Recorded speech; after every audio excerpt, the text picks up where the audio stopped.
What's up again, guys? Yeah, it's me, your friendly neighborhood Dovahkiin, and welcome back to Project Toyota Rush TRD Sportivo. And before we begin, be sure to hit on the subscribe button for more great videos. Alright, in the last episode, which was published more than a year ago, I shared my approach on car care. And still, in the spirit of that, let me start this video's first segment with another maintenance tip. But we're gonna be more hands-on this time, a DIY that is. However, this is not on the Rush, because although mine is already more than 2.5 years old, that is still relatively new. But if you're planning on keeping your car for a very long time, this problem will somehow be inevitable. What I'm talking about here are the old, oxidized, and yellowing headlights of my 22-year-old AE111, or the 99 Corolla, aka the Love Life, which as you can see, their condition is moderate to severe. And my 15-year-old NCP42, or the first-gen facelift 06 Vios. And actually, its headlights are not that bad, perhaps mild to moderate. But they've already reached a point of irritating my meticulous eyes, so I'm gonna do them as well. And the product that we're gonna use is Turtle Headlight Lens Restorer. By the way, just to be clear, this video is not sponsored by this product, or any other ones that I might mention later. Okay, as per cost, this kit should only go for around 850 pesos. But I'm seeing others go up as high as 1,000 or more. So just go to the official store when purchasing online. Alright, this kit contains 7 items. A lens clarifying compound, a spray lubricant, 2 polishing pads with 4 different surfaces, a disposable plastic glove, a lens base coat wipe, and a lens sealing wipe. Now the first step is washing them to make sure that there are no debris or contaminants. And on the 111, I remove them entirely just to make them easier to work with.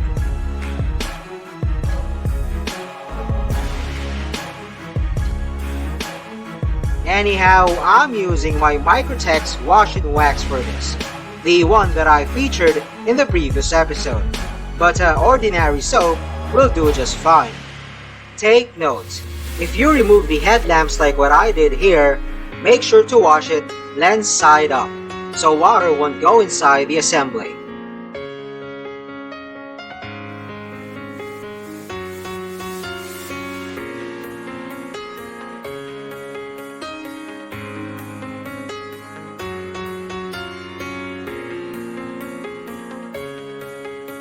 On the NCP, however, I just left them as is, and after washing them, as a prep for the polishing procedure, I've put on some masking tape around them to protect the paint. And yes, I'm also gonna do the fog lamps. Now let's go back to the 111. First, put on an ample amount of the clarifying compound on a microfiber or cotton towel and rub it onto the lens.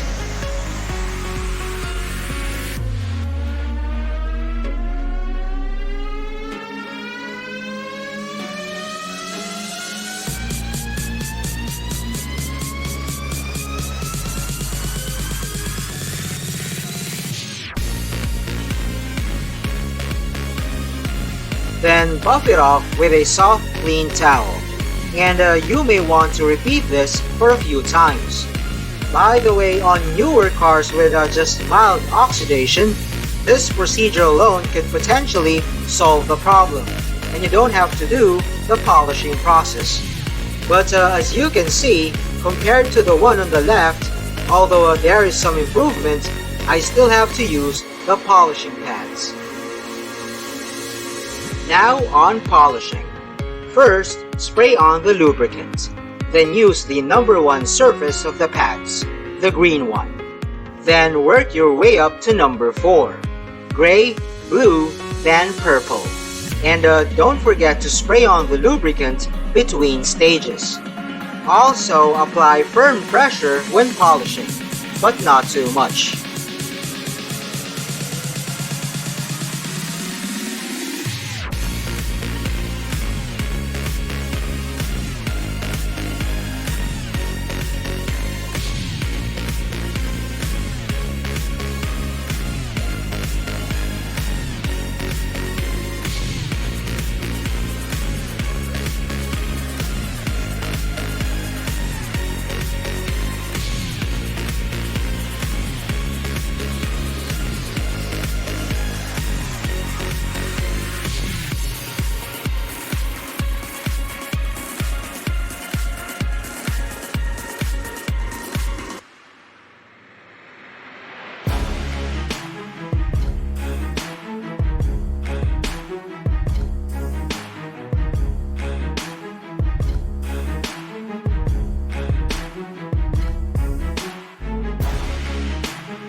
After polishing, wipe off the lubricant and reapply the clarifying compound. Then, buff it off with a clean towel. Again, you can repeat this process until you get your desired results.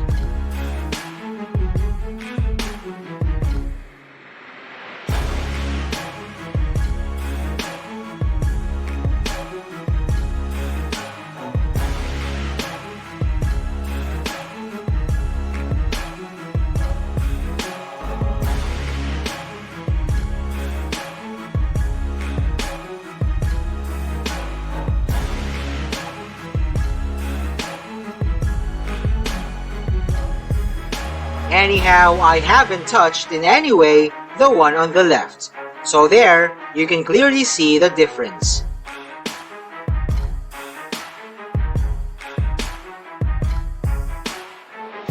Okay, so I'm done with polishing the other one too, and also the headlights and fog lamps of the NCP42, and the 111's fog lamps as well. So the next and final procedure is using the 2 wipes. Take note, if you're like me who's using this product for 2 or more cars, make sure to do all the previous processes before opening the wipes, because once they're opened, they'll start to dry up. Now, put on the plastic gloves before opening the sachet, and the first one we'll use is the Lens Base Coat Wipe.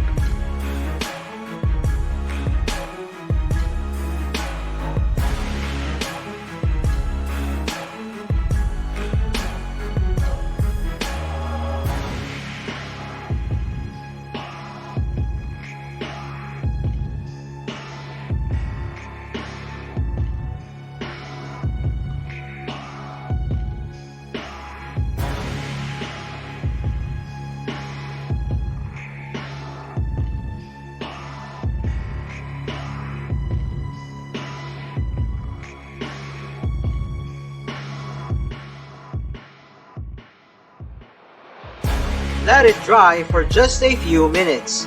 Then, finally apply the sealing wipe. Again, if you're doing this on multiple cars, work quickly before the wipes dry up.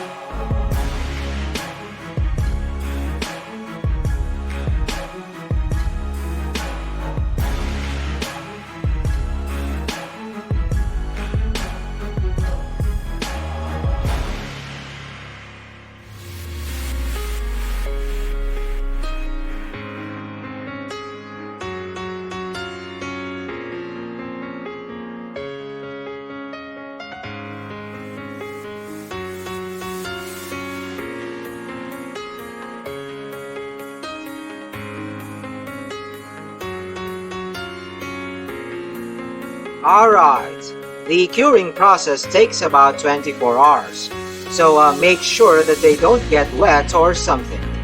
By the way, as you can see, here are the before and after results on the AE111. The change is remarkable, but although it's not as good as brand new, it certainly took away 15 years of wear and tear from its 2 decades of existence, and that is a big thumbs up in my opinion.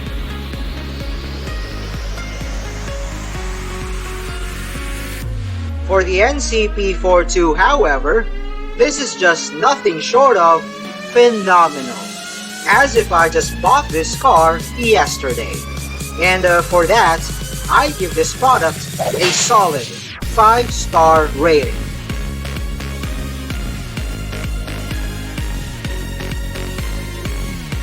And as I've said in the beginning, somewhere down the road, in the next 5 to 10 years or more, if you're planning to keep your car for that long, this problem is inevitable. So to my fellow rushers, by watching this video, now you know what to do when the time comes. Okay, now for the next segment of this vid, the second recall. Back in episode 5, which I published back in July of 2019, I've thoroughly featured the recall on the Rush's airbag ECU. I also mentioned there that the said recall was more of a preemptive response, because as far as my research went for that vid, there were no local news of incidents pointing directly to that issue. However, this time it's different. Before the Special Service Campaign or SSC, Toyota sugar-coated term for recall if I may, I've already heard a few cases of fuel pump failures, not only on the Rush, but on other models as well, the Avanza, Corolla, Fortuner, etc. By the way, this is one of Toyota's correspondences to the Department of Trade and Industry regarding this new SSC. But in fact, according to this article published by CarComplaints.com, this problem transcends Toyota and also affects other makers, specifically Ford, Honda, Mazda, Subaru, and Mitsubishi. Upon hearing the news on an impending recall for this year, 2021, I immediately checked the Toyota Service Campaign website by keying in my 17-digit vehicle identification number and confirmed that my unit is part of the SSC. And by reading carefully, this is the detailed explanation on the fuel pump issue. Anyhow, the links to all my sources and the sites that I've mentioned can be found in the description of this vid.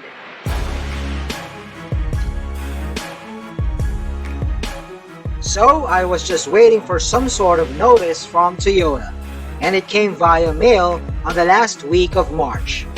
However, I didn't act on it ASAP, because I've anticipated the influx of other eager customers, resulting to early shortage in the supply of replacement fuel pumps. Besides, as you know, we were under another wave of COVID-19 at that time. So after the hype and demand died down, after 6 months to be exact, at the end of September, I had my SSC scheduled at my dealership, Toyota Bikutan. On a side note, my Rush was also due for its 5,000 kilometer checkup at that time. And yes, as I've said in the start of this vid, it's more than 2.5 years old already. And the reason for its low mileage is simply because I'm equally juggling the use of my cars. Anyway, as you can see, I kept my fuel level low in prep for the recall, because I don't want to give the technicians a hard time working with a heavy gas tank. Going back, as per the 5K km PMS itself, no major jobs were necessary. I'm using fully synthetic oil, which lasts for 10,000 kms, so a quick 1 liter top-up was enough. Although the oil filter had to be replaced, because it's rated to last for 6 months. And that is obvious because it's been there for more than 2 years. By the way, I explicitly requested for an engine wash. So the amount that I paid for the checkup is more than reasonable. Besides, considering my rate of use, most likely, for my 10,000 km PMS, I'd be back in another 2 years or so. Back in episode 4 in 2019, during my 1000 km PMS, I was given access to the workshop upon my polite request to briefly document the process. But of course, now that we're in the middle of a pandemic, health protocols make that impossible. However, my service advisor was kind enough to furnish me with a few photos. So, here they are.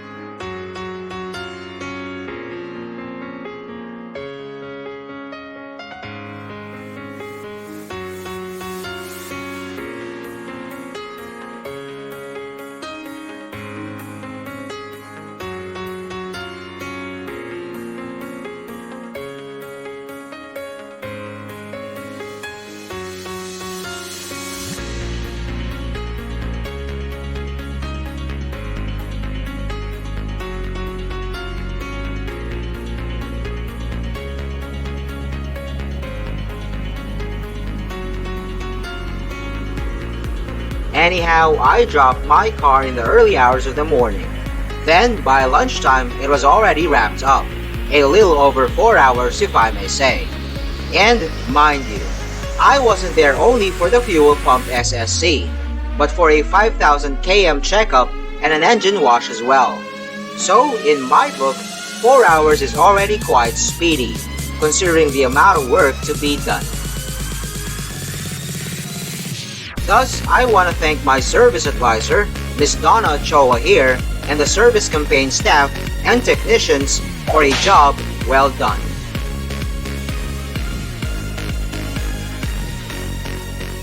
Alright, now we arrive at the final segment of this bit, the battery.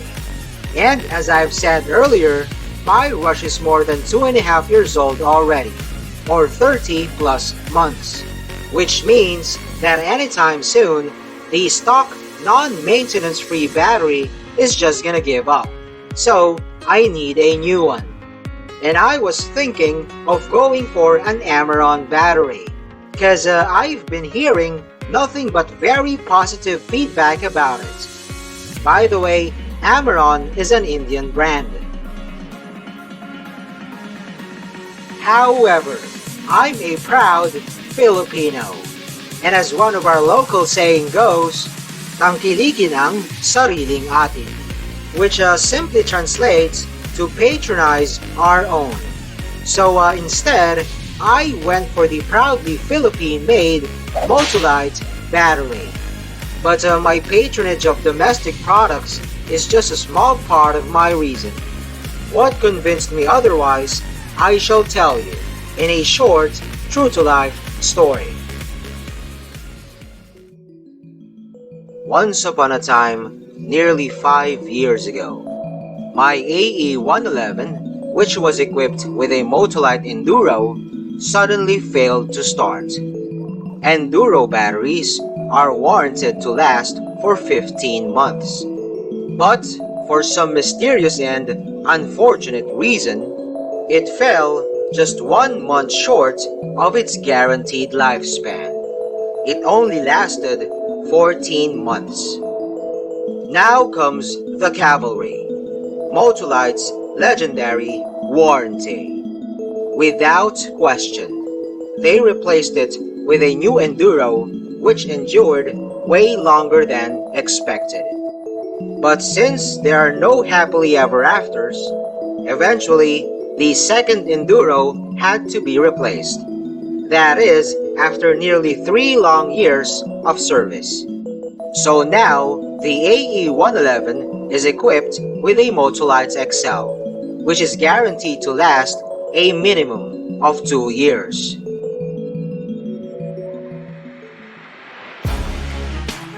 The lesson of the story is not about the longevity of Motolite batteries, nor my choice of switching from Enduro to XL. What made me stick to Motolite was their unwavering commitment to warranty. Whenever their products go south, though rare, as long as it's still covered, I can fully trust them to act quickly without need of my further explanation. And so I went to their website for a recommendation. However, the Rush doesn't exist in the drop-down list of models. So I picked the closest one, the 2018 1.5 Avanza. And in case you don't know, the Rush shares the same 2NRVE engine with the Avanza. Besides, just look at that engine bay. Too familiar, right? Going back, Excel is the top-of-the-line maintenance-free variant. And to understand these battery numbers, let me give you a brief info. NS60 and B24 are somehow the same. They denote the size of the battery. But NS60 falls under the old Japanese Industrial Standard or JIS, and B24 is on the newer side. Anyway, I'll discuss more about B24 later. Okay, so according to this JIS chart, the Rush's stock battery of B19, if rounded to B20, is equivalent to the old JIS of NS40. So ideally, you can go for that size. But NS60 is an upgrade. And if you are planning to install aftermarket in-car entertainment hardware, NS60 is your best bet. However, for the Rush, don't go beyond this size, because your alternator might have a hard time charging it. By the way, if you opted for Ameron, they will recommend B24 as well, which as you now know is equal to NS60. Next is the R, which stands for the terminal layout.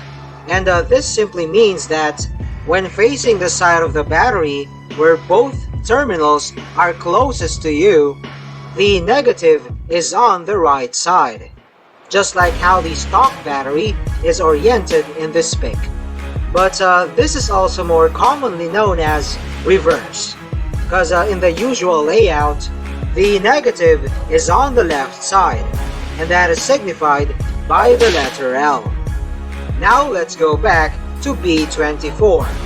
The B is a symbol indicating a specific width and height classification, and the 24 is the length of the battery in centimeters. Now let me show you how this one matters. The stock battery has a length of 19 cms, and as you can see, that number is also indicated. So 24 cms would extend right about here, and because of the ample empty space on the right, the new one will most certainly fit. However, the tray beneath the battery will be short for the new one. But don't worry, that's gonna be fine. On a side note, in the new JIS, the first number denotes the battery's performance rank. It's a combination of starting performance and capacity. The higher the rank, the better. This value, however, is not indicated in Motolite batteries. Okay, so I called Motolite Express Delivery. However, there is a problem. The Excel variant doesn't have the R layout. Question is, why are they recommending it if they don't have it? Anyhow, the reverse layout only exists in their gold variant. But I already knew that info a decade ago, because whenever I replace the gold battery on my NCP42, I keep on asking if they are now producing Excel variants with the R layout. Anyway, in the NCP42, this layout is indispensable, because both positive and negative lines and connectors that clamp onto their respective terminals are very short.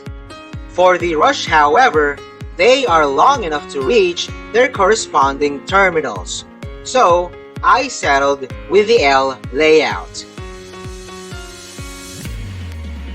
Now, the installation.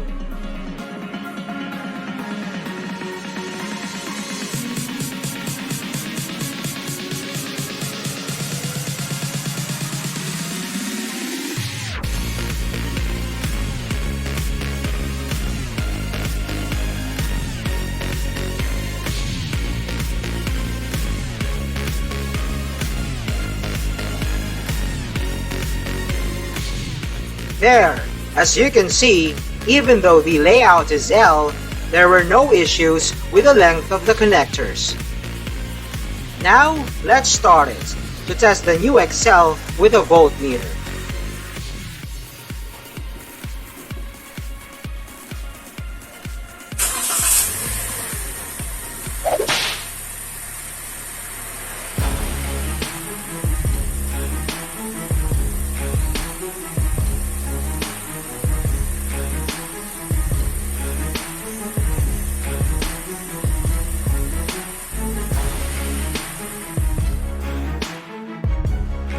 When the engine is running like this, the reading should be at least 13 volts.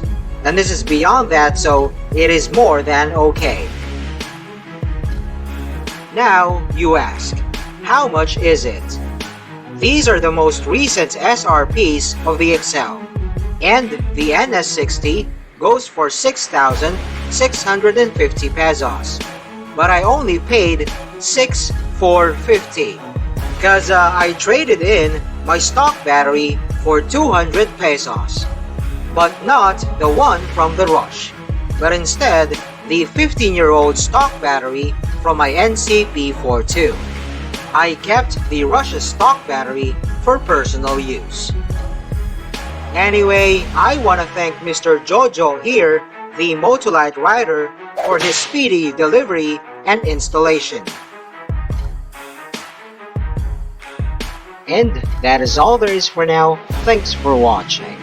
Also check out other videos from Sabbathman Philippines and don't forget to subscribe. See ya on my next vid. Peace out, ya.